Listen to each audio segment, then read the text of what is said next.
like and subscribe. More than almost anything we talk about on the channel, today's story is actually going to tangibly impact you. So, for 5 years, there's been a battle raging at the highest levels of the games industry. It's massive, it's between Apple, it's between Epic, and it's around the principle of fairness. And the big news today is that Apple just lost. But they didn't lose because Epic Games outmaneuvered them or any kind of insane gigabrain play from Tim Sweeney. No, they lost because, in the words of the judge presiding... I did not even know this was a thing. Apple judge. Oh wait, Apple leadership, quote, outright lied under oath, and in deciding not to comply with legal injunctions, Tim Cook, quote, chose poorly. It's an ominous thing for a judge to be... What? Wait, let me. A judge just blew up Apple's control of the Apple Store. Epic v. Apple judge Yvonne Gonzalez Rogers just ruled that effective immediately, Apple is no longer allowed to collect fees on purchases made outside apps. And blocks the company from restricting how developers can point users to where they can make the purchase outside of apps. What does this mean? As in like outside of like the store itself, like within the game? So like if someone purchases something like a microtransaction within the game, Apple tries to get like a percentage of that? That's because, in the words of the judge presiding over this decision, Apple leadership, quote, outright... Apple willfully violated a 2021 injunction that came out of Epic Games' case. Judge Yvonne said in a court filing on Wednesday, she wrote, Apple Vice President of Finance Alex Roman outright lied to the court about when Apple had decided to levy a 27% fee on some purchases linked to its App Store. Now that Apple nor its counsel corrected their now obvious lies. In court, that is insane. Lied under oath, and in That's deciding not crazy, to comply with man. legal injunctions, Tim Cook, quote, chose... Isn't this just perjury? Surely wait, is perjury the... Oh, I'm gonna look real stupid if it's not perjury. What's the one where you lie? I think it is perjury, because I remember there's this whole thing of like, you guys probably have come across this, but the whole thing of like, if there's one crime you'd attempt, that you want... Bro, my brain.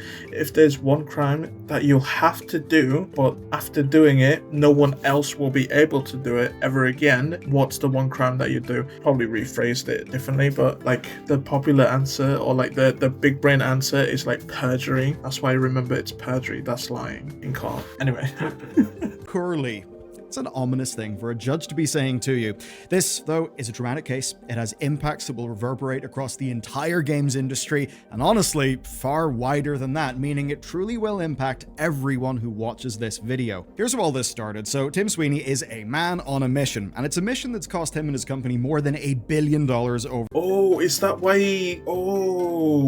Is that why Fortnite wasn't on the Apple Store for like, well, since 2020? Because I recently seen a short today, which is wild, man. What is happening? I just seen a short today about like how like it's a skit about how like a guy who an Apple user who is returning to Fortnite after like 5 years since it's been banned from the Apple Store, and seeing all the changes, and now I got recommended this video. Perfect. Over the last 5 years. It's fair to say that he's pretty committed. Now, 5 years ago is when he decided that Apple and Google's exclusive storefronts on their mobile platforms were in fact unreasonable monopolies. In his opinion, essentially, he says that they don't earn their 30% fee, rather they impose it, and that because of that, they're restricting how developers could make money and what sort of deals that they could actually offer to consumers. So what he decided to do was force their hand. So he started something called Project Liberty, and here's how it worked. Fortnite suddenly got an option where users could buy currency directly from Epic. Right? Directly, not through your Apple payment or Google payment thing. That, of course, meant that Apple and Google immediately booted Fortnite because it did break their store policies. And this is exactly what Tim Sweeney actually wanted. He wanted his game to be kicked off. And we pretty much know that because Epic immediately filed lawsuits that they had been preparing, and these were designed to force the stores to change those policies. Now, that is true. Like, why? It's different because it's kind of like Steam, right? Because Steam takes like like 30% of the developer's earnings, but that's within the marketplace itself. You're putting the game on Steam, like, and plus the way that they do it is like fair, because you can create loads of keys and stuff after like putting your game up on Steam. Then you can sell it on other websites out there. You don't have to sell it on Steam. Like you can put it up itch.io. I'm pretty sure they don't take too much. There's other like stores out there that take less than Steam, and the only thing that they want is that they want you to not sell it for cheaper on other stores, which makes sense because you're going to be like using this Steam page anyway, so you're selling the keys using their service, but you're selling it cheaper elsewhere, and they're not getting like a fraction of that. But it will be equivalent to, let's say Steam has the 30% of putting it on the store itself, but now every microtransaction that goes through that goes to Steam.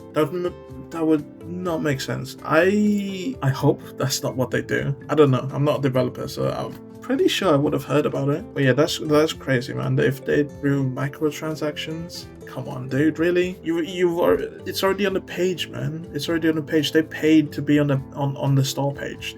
They paid the price. They don't need to pay on everything in the game. That just makes no sense. Now, in the case of Google, it actually went so much better than any of us could have expected.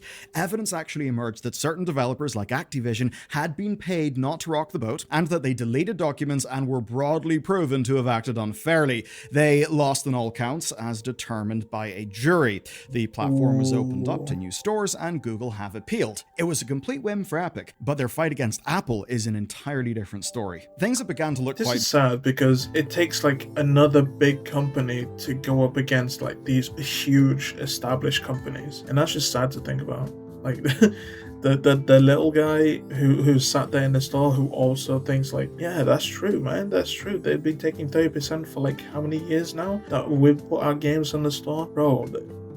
It's just bad, man. This is like the bad side of like capitalism. Like, obviously, hey, don't get me wrong, I'm not like done with capitalism. No.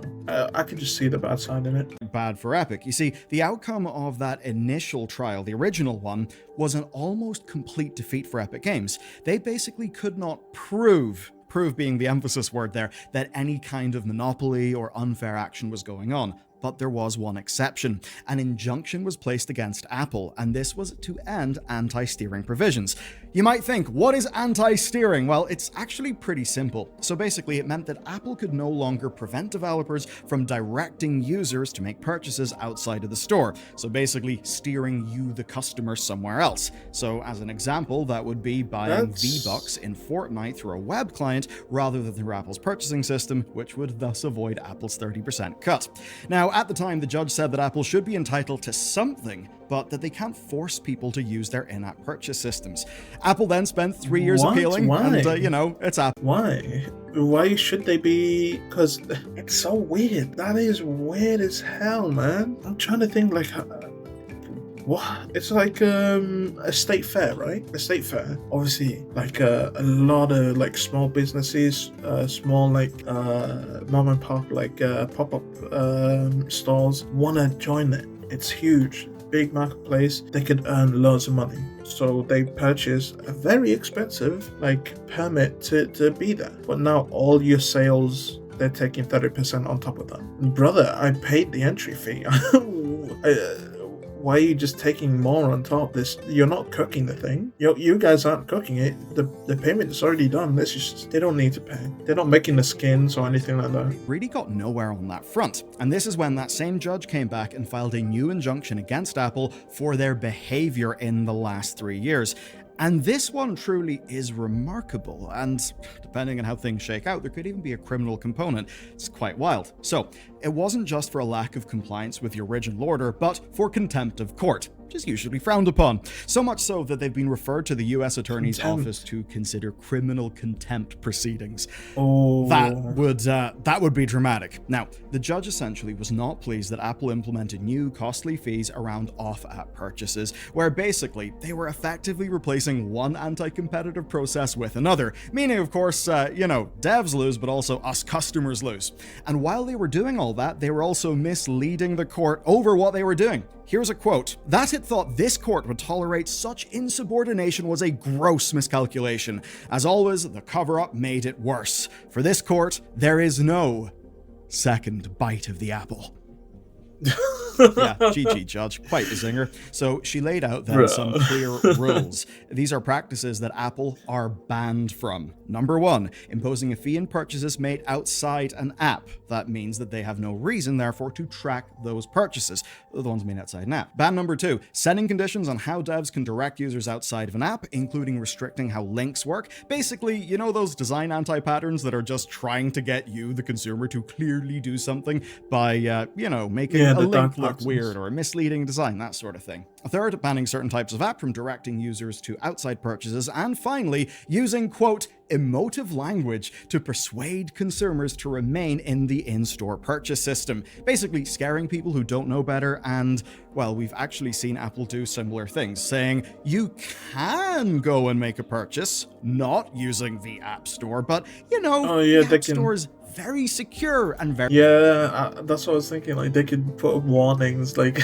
like warnings saying this is a third party. You know how, like, I'm an Android user, so to the Android users, you know how, like, well, this is gonna be even more niche, especially in 2025. But like, you know how like sometimes you install APKs from a website instead of like the Google Play Store, and then it pops up with that. Do you want to install this? Could be a virus. They could do stuff like that. That's gonna be a minute. There's gonna be a small amount of people that watch this, small amount of people that own Android phones, and a small amount of people that download the APKs. So none of you, pretty much.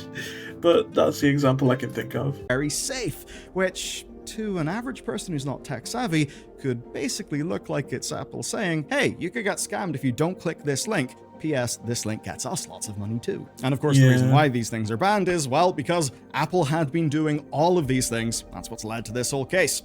Now, in response, they have now began complying and appealing. It'll be interesting to see how malicious their compliance is. I imagine it will be as malicious as is humanly possible without getting in even more trouble. But all of this is happening while the... I mean, they already lied. They already lied in court. This company just doesn't care. Like, how... That has to be some... Man, there's gotta be some consequences for that, surely, right? Is licking its lips. Some developers already had updates to go on this. Spotify were a major one. They framed this as a huge consumer win, which in fairness I would say it absolutely is. Now we can do insane things like manage our subscriptions in an app. We can use different payment options, and we can see costs. You can now buy Kindle books in the Kindle app. Patreon memberships are no longer marked up on iOS to counteract the store tax, and that's so good. Of things. But of course, let's bring it back to Tim Sweeney and Epic Games. So, the Epic Games Store mobile version already existed as of last year, but now they are really ramping things up. Within a week of the ruling, Epic announced their web store fee would drop to 0% for your first $1 million in revenue, with that starting this June. That's obviously pretty awesome. That's a big move. That's a big move. But I'll be honest, I hate the store. Epic Games Store sucks, man. I hate it, man. Plus, much like they have done with the Epic Online Services stuff, what they've done with the store is they've built a solution that people can use regardless of platform. So, be it Google, be it Apple, anything. But more than that, it doesn't need to be the literal Epic Games Store. That's because web shops can basically run on their infrastructure, and that will let any developer go outside Apple's payment system with no fuss. Yes, Tim Sweeney's definitely taken this one personal, and you know what? I'm here for the drama. Anyway, it is great for devs. This is great for, like, consumers, man. The prices are lower. I heard that that's the thing where, like, the prices are more expensive on the Apple Store because they're trying to combat that fee that Apple imposed on the apps and games, which is, man, first the phone is super expensive, and now the store page is expensive. It's more expensive, like 30% more expensive than a normal store, bro. No. Give me a flip phone, man. But players are also being incentivized here, where you're going to get 5% reward points through purchases on those shops and the Epic Games Store, but that's boosted to 20% until the end of August. So that essentially is the big clap back against Apple. But there is the other thing, the Fortnite. So Tim Sweeney has proposed that Fortnite can return to app stores within weeks, like super quick, provided Apple allows them to do so. He also said he'll drop all litigation as part of a peace plan, provided Apple roll out this policy worldwide. And instead, as of the time of writing and recording this video, Apple have, went and blocked the Fortnite submission. Now, of course, all of this legal maneuvering so far is only in the US. The current policy implementation on Apple's side only applies in that region right now. Fortunately, though, for those of us benefiting from EU rules, we've already had some things for months already, and Apple can't stop it. An absolute bomb was dropped in the industry in March of this year when both Google and Apple were found to be in breach of the Digital Markets Act by the EU Commission. And this is pretty damn big stuff. They can absolutely sting these companies. So with Google, it was for anti-steering practices, and Apple was for blocking third parties from interfacing with their systems. Now this follows last August's, told you we'd come back to that, ruling that Apple had to open their platform up to alternative stores, and another breach from Apple in April of this year, also on steering. Now, in that last case, they also faced a cool little €500 million fine for what was absolutely flagrant breaches of the law. 500 million, that's it? Bro. I guess, no, they can't. They can charge them more. They can charge them more because, bro, what they're gonna do? Like, pull out of the EU? That's a big place, man. That's a big chunk. Apple are obviously appealing because that's what you do when you're a company. But there's a clear thing, there's a clear trend. The tide is absolutely shifting. Now, it's not going to happen in all regions, but we are seeing regulation over major platforms to protect consumer interests from companies who otherwise would control them. So between that and, I guess, a billionaire slap fight led by Tim Sweeney, well, look, we should take these wins when we can get them. Not to bring up an old drama, and it is a bit of a different story, but like I said before, like it's sad that it takes a big company to fight a big company. Pose a little bit like how Hulk Hogan versus Gawker was, in fact, Peter Thiel versus Gawker. This is all kind of billionaire slap fights. Now, the thing with Tim Sweeney, right? He does have good principles. There are good principles that he talks about, right? And yes, it's good he's trying to hold Apple to those. But that does not make Tim Sweeney automatically on your side. Oh, definitely not. No. People get like so captured by like one act of like kindness, quote unquote kindness, or like one act that is within their side. Don't let that happen, man. They can milk you as well, man. For all you know, they're just bringing you over to their side so they can milk the hell out of you.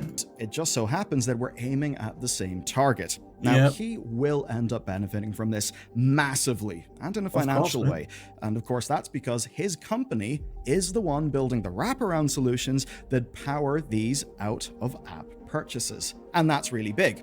And that means that we can appreciate the consumer good that this does. We absolutely can. And the work that the regulators are doing to break down these walled gardens. And it's just that hopefully one day, most likely when Epic does screw over its fan base or its developers, like maybe they put after a certain while or after a certain milestone, using their service to make a workaround for using the Apple Store service, they might do a little charge fee after who knows, however million purchases or something. They might do that, man. But hopefully that day another big company will say no and they'll bring them to a lawsuit, man. Real world, right? It's Once sad the walled garden is so big, and it's really sad. That's what we have to like kind of hope for. Either that or hope that the government is savvy enough to realize that this is ruining spaces for people. So ubiquitous, you might have to,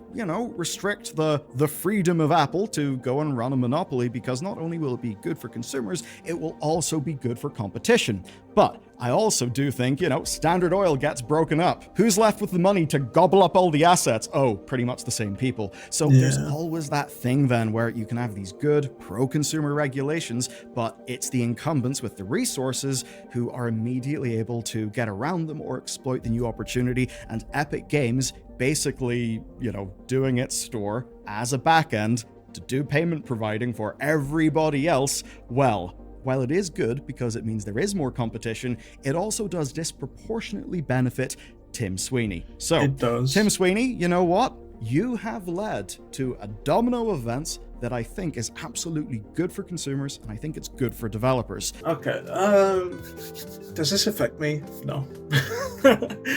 It doesn't. I don't really play too many games on the phone. I kind of do. I keep up with a couple of games. 3, I'll probably cut down to 2 at some point because the third one's a new one. I'm getting burnt out from it.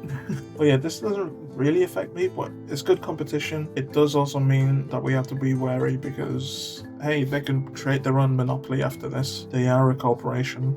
Thank you very much for making it this far. Don't forget to like, comment, subscribe, join the Discord, follow me on Twitch, both linked down below. Special thanks to all my channel members. See ya.